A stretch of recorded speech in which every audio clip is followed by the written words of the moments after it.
Madison's west side, a person reportedly shot multiple times at a west side home. We're live at the scene with what we know. And a game changer. That's what one Madison school board member is calling a brand new vaccine mandate for staff. That's all coming up on News 3 now at 10. Right now, Madison police are at the scene of a shooting just off Raymond Road. We've been told a person was shot multiple times. The call came in just before 7 o'clock tonight. Our Madeline O'Neill has been at the scene, and she joins us now live. Good evening, everyone. Thanks for joining us for News 3 now at 10. I'm Leah Lynchide. Widespread severe weather across our area tonight. Tornado touchdowns, hundreds still without power, and the chance for more storms still to come this weekend. We have team coverage tonight. Brad Hamilton is in Grant County with the worst of the damage. More than 75 people are displaced tonight after an apartment fire in the 3100 block of Muirfield Road today. The Madison community is coming together today to celebrate the life of Anissa Scott, the 11-year-old girl who died after being shot while riding in a car in Madison last week. But today wasn't just about looking back on a life cut short, but about looking ahead to a safer future. That's what city and state leaders promised outside the Capitol this morning. Adam Duxter joins us now with some perspective on what's become one of the most violent summers in Madison's history. Let's go back out to our Gabriella Becerra. Gabby, what's happening now? Amanda, since we've checked in with you, they have advanced quite a bit down State Street. We are now in the 500 block. Again, this is right in the middle of the street that's not blocked off, and cars are here trying to get around this. Right now, protests of George Floyd's death continue on State Street tonight as Madison rebuilds and cleans up after a night of violent riots. The Wisconsin National Guard, along with other law enforcement agencies, are assisting Madison police tonight in the hopes of preventing another night of violence. A curfew is also currently in effect that remains on the Isthmus until 5 o'clock tomorrow morning. Our Madeline O'Neill joins us live on State Street with a look at how things are going tonight. Maddie, it was peaceful. It sounds like some things may have changed. This is a much different scene than we saw even 10 minutes ago. It is such a difference tonight. Right on the Capitol, there is a line of officers. Trexel! Get away! There's glass that's about to break at the State Historical Museum. Our Gabriella Becerra has been following this story all day. Gabby, what can you tell us? Amanda, this is a live look from our News 3 Sky Cam. This is a live look at Southern Wisconsin Regional Airport. President Trump is scheduled to host one of his campaign rallies there within the hour. We have team coverage tonight of the president's visit. Adam Duxter has reaction from those at the rally in Rock County just 17 days from Election Day. After 8 days, Dane County's presidential election recount has come to an end.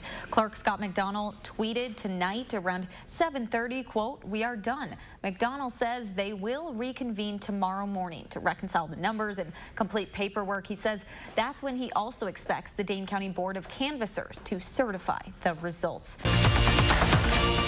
Thanks for joining News 3 now at 6. You're looking at a live picture of a press conference that we're expecting to start any second now at the Janesville Police Department. Officials say they will provide an update in this week's deadly double shooting. The last time we heard from Janesville Police was Thursday. At approximately 2 a.m. Again, just to wrap this up, Marcus T. Randall L. has been arrested as a suspect. Well, thanks for joining us. Wisconsin health officials reported 2 more coronavirus-related deaths today, and that includes the first here in Dane County. Exactly 3 weeks after hitting 100,000 all-time cases, Wisconsin has added another 50,000. For reference, the Badger State reported its first COVID-19 case on February 5th. The fire started yesterday morning in the back of the home. Inside the house, one woman was found dead. Her cause of death is being investigated. A 2-year-old girl was also in that house last night. Police say she was taken by this woman, 36-year-old Elizabeth Durkee. As Coach Chris said, there's 11 games left, but today was not pretty. I'm Adam Duxter, joined by Jordan Reed. And Jordan, let's take a look at that drive late in today's game. Yeah, early on, Graham Mertz did take a pretty big hit. The Deer District in Milwaukee is going wild tonight, and for good reason. The Bucks are heading back to their first NBA Finals in nearly 50 years. Our Adam Duxter is live out there, and we'll hear from him in just a moment. But let's start with sports anchor Jordan Reed. And Jordan, how were the Bucks able to finish it and without Giannis? What a day to be a Wisconsin sports fan. Amanda, back to you. Thank you so much, Jordan. There's a party tonight in Milwaukee, and it won't be ending anytime soon. Our Adam Duxter is in the Deer District outside Pfizer Forum, where fans are now planning to head home tonight. Adam? Amanda, I can barely hear you. We told you.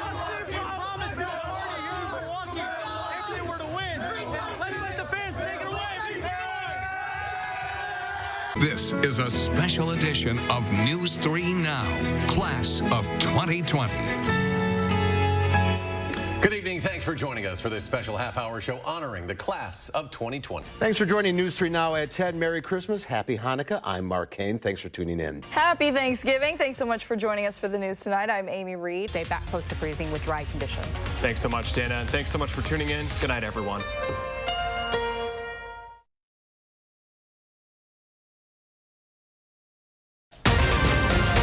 We have breaking news. At least several people are dead, nearly 24 injured when an SUV plows through a parade filled with children tonight. We're live in Waukesha with what we know and what we're working to find out right now. A parade is a celebration for our community. Today, our community faced horror and tragedy in what should have been a community celebration. I'm deeply saddened to know that so many in our community went to a parade but ended up dealing with injury and heartache. We are following breaking news tonight. At least 23 people are hurt after a car drove through a holiday parade in Waukesha. Now, the video we're about to show you may be disturbing. You can see a SUV is about to come through the screen as a parade is going on. I'm just going to actually see it right here. You see it really quickly. It happens very fast. You can see a marching band was in the way. About a minute later, the parade would come to a halt. This parade was about a dozen blocks long and went through downtown Waukesha. As you can see, it began on the West Main Street and ended on Wisconsin Avenue. And new tonight, CBS News is reporting President Biden has been briefed on this situation. Our Tahalil Mohodin is in Waukesha tonight and has been speaking with local officials. She joins us now with more. Brad, local officials have shared that SUV has been located, hopefully getting some of those question answers that we still don't have. Just a tragic night in Waukesha. Thank you so much, Tahalil. Just into the newsroom tonight, the Archdiocese of Milwaukee says among those hurt tonight was a Catholic priest and multiple parishioners and a Catholic school child. Now, we are also beginning to get reaction from those who were at the parade tonight in Waukesha. One woman says she saw the SUV hit members of a marching band. Next thing I heard were screams and turned my head and saw the car come and plow into the band that was just past my balcony at that point. It hit at least 2 people right away, rolled over both of them, and then continued down the road to by like People's Park, which is at the end of the block, and then kept going. It didn't stop. Officials around the state are reacting to this story tonight. Governor Tony Evers says he's praying for Waukesha and all affected by this senseless act. He says he's in contact with local partners as he awaits more information. And Waukesha County's executive says he had just finished up participating in this parade when he noticed the police sirens. He's also asking people tonight to please pray for the community. And Milwaukee's county's executive called the crash a seemingly senseless act of violence. He says the Milwaukee County Sheriff's Office is assisting its neighboring county. And we'll have another live report from Waukesha in about 10 minutes. And you can stay up to date with the latest breaking news by downloading our Channel 3 News app. To weather now, here's a live look at the Capitol tonight. Sunny today, but we're getting a little bit of a temperature roller coaster here heading into Thanksgiving. Meteorologist Dana Fulton is outside with a look at your certified most accurate forecast. It is a little chilly on the patio right now, just a signal for what is ahead for our Monday, but milder temperatures will arrive before we get to Thanksgiving Day on Thursday. So we'll take a closer look at your holiday week forecast in just a few minutes, Brad. We felt the pain of these family members, and we know what injustice looks like. And all over America this weekend and the days thereafter, the feet of freedom are taking the streets of America. Protesters are calling for change tonight in the wake of Friday's verdict in the Kyle Rittenhouse trial. In Kenosha today, a group retraced the route Rittenhouse took the night he killed 2 men and injured a third.